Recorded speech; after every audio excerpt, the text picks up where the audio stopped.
The past, the present, the future. This is Friday Night's Fright. What the planet is listening to.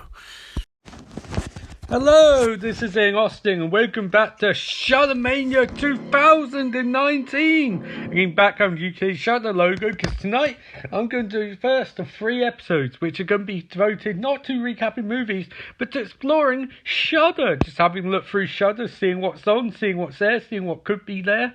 No, just a general investigation into Shudder, everybody, because we're going to Shudder, because it's Friday night. We're going to Shudder. Recording this on Friday night, you'll be listening to it on Saturday and Sunday and Monday. But anyway, Shudder. It's time to Shudder. I'm back off brief word from my sponsor. And I'm back. It's Ian Austin. Life is beautiful. And now we're going to have a look on Shudder. I'm just going to have browse through, see what's on, see what movies are there. Have a bit of a recce through them, describe the movies and the synopsis. A lot of stuff I probably won't get around to watching at all. Maybe not ever, maybe it won't be next year. But we'll have a bit of fun anyway. So we're going to start off with a movie called The Pat, directed by Nicholas McCarthy. 3 skulls out of 5, 89 minutes, 2012, I can't say it, but 2012, English. Strange, supernatural things occur after a woman's abusive mother dies, full stop. First, there's disappearance of Annie's sister, which forces her to return to her childhood home, full stop. Then, one night, a violent encounter of an angry entity leads Annie to begin investigating who or what has been taking up residence in her house. Annie, are you okay? Are you okay, Annie? Director Nicholas McCarthy skillfully constructed Sundance Chiller. What? Sundance? Stunned and terrified festival audiences with its horrifying plot twists, linked to word of mouth that turned The Pat into musty movie for horror hounds everywhere. That does sound quite cool. Cast, Katie Lloyd, you obviously remember her from Legends of Tomorrow, Arrow, and I think she's on Flash at one point. Kathleen Rose Perkins, don't know who that is, and Hayden Hudson. Actually sounds quite good. I don't necessarily think it would be a priority, but I'm adding it to my list because apparently it's got a cool twist, and I think Katie Lotz is a really good actress, very good in Legends of Tomorrow and Arrow, and apparently something called The Machine she's good at too, and it's got quite a good plot, and I like the image of a man face down with a John Locke scar through his eye, looking at us thinking, wow, what's going on, although that's weird because he's not one of the 3 actors credited, so that's very strange. Anyway, here we go. We're going to look at another one, which is Transfiguration. The Transfiguration. Directed by Michael O'Shea. 4 skulls out of 5. 97 minutes long. 2017. English. Set in Queens, New York City, that's where Spider-Man's from. The Transfiguration is an atmospheric drama that focuses on 14-year-old Milo, Eric Ruffin, a troubled outsider who takes refuge in vampire mythology's 32-point obsession. Full stop. When Charles' encounter of neighbour Sophie, Chloe Levine, leads him to develop new, romantic feelings, Milo struggles to suppress his dark urges, and terrible secret. What the fuck is that meant to mean? Cast, Eric Ruffin, Chloe Levine. I don't think that's one I really want to watch. That sounds creepy. Maybe it could be good. It's got a good rating. I don't know Michael O'Shea, but it sounds like he's a director of sorts. So, possibly down the line. Not for a while, I don't think, but, who knows. I've seen guests. Dark Summer. Let's have a look and see about more info for that. Dark Summer, directed by Paul Solet. 3 skulls out of 5 on Shudder. 81 minutes long, 2015 English. While home alone on house arrest, a teenager undergoes a terrifying brush with supernatural in this stylish, hair-raising horror movie co-starring Peter Stormare. Peter Stormare? Oh, he's fucking badass. That could be good, though. It has no trailer, though, which is disappointing. So we'll put that on the list, my list at some point. Starting to lapse off on descriptions of these movies a bit. But anyway, here's Dead Birds, directed by Alex Turner. See, guy did, oh shit, I'm trying to remember what that thing was. I don't know. 4 skulls out of 5 even. Like 1 minute long, 2005 English. It's Stella entering the small but fascinating Civil War horror subgenre. What the fuck? That's not a subgenre. Anyway, group of Confederate soldiers insert the army after robbing bank hideout in an abandoned house, but soon finds it's anything but safe. What the fuck is this now?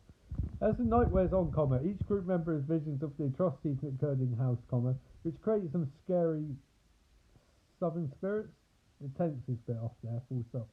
Featuring strong performances by Michael Shannon, brackets Bug. Well, I suppose I'll make that much at this point. Jesus Christ. Patrick Fugit, brackets Outcast. Oh, come on! Almost Famous!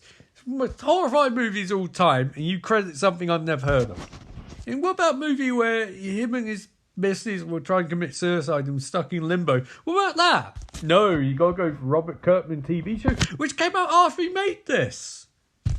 Anyway, and Henry Thomas, brackets E.T. Oh, no shit. Like, I remember watching Gangs of New York and being like, hey, Henry Thomas is in a big movie again. And then watching sort of like, holy shit, there's a reason Henry Thomas hasn't been in a big movie for like 20 years. Fucking hell. Bracket, and script by Simon Bartlett, brackets Blair Witch. He made VHS and VHS 2. Fuck the Blair Witch. Fuck it, man. Dead Birds is an underrated chiller right for rediscovery, full stop. Well, I haven't discovered it, so I can't rediscover it. Cast, Nikki Ling Acots, brackets Henry Thomas, brackets Isaiah. I was fired from Grey's Anatomy, and then everyone want me fired, left the show years later, and they wouldn't let me back. Patrick Fugit, Michael, I was Zod Shannon, and I fucking hated being Zod Shannon for that. Well, I am putting that on my list because that is a really good cast for something which sounds really terrible. Here we go with the Wilderness, directed by Michael J. Bassett, 4 skulls out of 5, 94 minutes long, 2:20:06 English. Sent away on a military boot camp, a group of young offenders arrive on an uninhabited island, only find they're not alone, full stop. Contains strong language, violence, and gore! And a cast which includes Sean Pertwee, it's pretty cool, Alex Reed, don't know who that is, Toby Kebbell, he played one of the apes in Planet of the Apes, Coda or something, Stephen Wright, don't know who that is, Luke Neal, don't know, Ben McKay, Lenora Cricco, Carly Green, Adam Deacon, Richie Campbell, don't know influence. I'm not being mean to Sean Pertwee because he's a really good actor, but when Sean Pertwee is the senior, most known actor in your cast, probably something going a bit wrong there. That will be a skip. Oh, here we go. Not Quite Hollywood, which I will be covering at some point because it sounds awesome. Not Quite Hollywood. I don't know what that's called, but 2 dots. The wild, untold story of exploitation, quotation mark. Directed by Mark Hartley. 5 skulls out of 5. Wow. 99 minutes long, 20:09 English. Not Quite Hollywood's a wild, wonderful, untold story of, quotation marks, exploitation, and quotation marks, films. It, full stop, it irreverently documents an era when Australian cinema got its gear off and showed the way the full front explosion of sets, violence, horror, and foot, tooth, dirt, floor, full bore action, exclamation mark. An eye-popping, celebration of Australian cult films of 70s and 80s, brackets including Mad Max, BMX Bandits, and Patrick.